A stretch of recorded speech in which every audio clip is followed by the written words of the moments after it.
Iran যুদ্ধে জ্বালানি সংকটের প্রথম রক্ষা কবচ ফুরিয়ে যেতে শুরু করেছে এশিয়ার। সংঘাতের কোনো কূলকিনারা না হওয়ায় দ্বিতীয় শকওয়েভের আঘাত লাগতে খুব বেশি দেরি নেই। যুদ্ধ শুরু হয়ে এশিয়ায় জ্বালানি তেল গ্যাস রপ্তানির ধমনী হিসেবে পরিচিত হরমুজ প্রণালী বন্ধ হয়ে এর মধ্যেই চরম বিপাকে পড়েছে এই অঞ্চলের দেশগুলো। বিদ্যুৎ বাঁচাতে ব্যবসা বাণিজ্যে ধীরগতি, শিল্প কারখানা বাদে বাসাবাড়িতে গ্যাস সরবরাহ এবং মজুদ থেকে জ্বালানি সরবরাহ করে এতদিন প্রথম শকওয়েভ সামাল দিয়েছে দেশগুলো। কিন্তু এই সংঘাত বন্ধের কোনো সম্ভাবনা না দেখায় এই দেশগুলোতে যেন জেঁকে বসেছে জ্বালানির সংকট। বাড়ছে যাত্রীবাহী ও কার্গো বিমান ভাড়া, জাহাজে পণ্য পরিবহন খরচ, সেবা খাতে গুনতে হচ্ছে বাড়তি বিল। জাতিসংঘের উন্নয়ন প্রোগ্রাম ইউএনডিপি বলছে এই সংকট দীর্ঘায়িত হলে প্রবৃদ্ধি তো ব্যাহত হচ্ছেই, এই সংকটে দারিদ্র্যের ঝুঁকিতে রয়েছে ৮৮ লাখ মানুষ। এশিয়া প্রশান্ত মহাসাগরীয় অঞ্চলের দেশগুলোর লোকসান হতে পারে $২৯,৯০০ কোটি। যে দেশগুলোর মজুদ যত কম সেই দেশগুলোর ভোগান্তি হবে তত বেশি।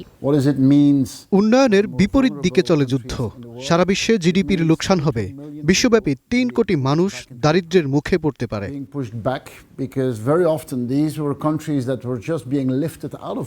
এশিয়ার দেশগুলো নিজেদের বাজেট পরিকল্পনা করেছিল জ্বালানি তেলের দাম ব্যারেল প্রতি $৭০ বিবেচনা করে, কিন্তু মধ্যপ্রাচ্য সংঘাতে সেই দাম ঠেকেছে প্রায় $১১০।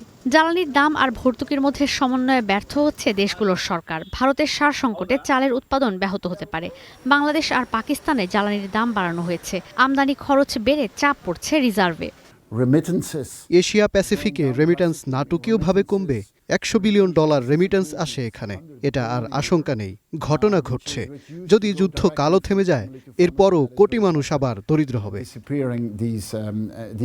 বিশ্লেষকরা বলছেন এক সময় ভর্তুকি দেওয়ার সক্ষমতা কমে গেলে মূল্যস্ফীতি বাড়তে থাকবে, যা টাইম বোমা হিসেবে কাজ করবে। যুদ্ধ থেমে গেলেও সহসাই এশিয়ায় স্বস্তি আসবে না।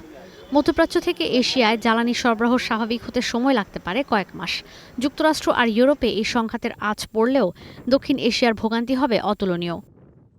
ঈশিতা ব্রহ্ম, স্টার নিউজ।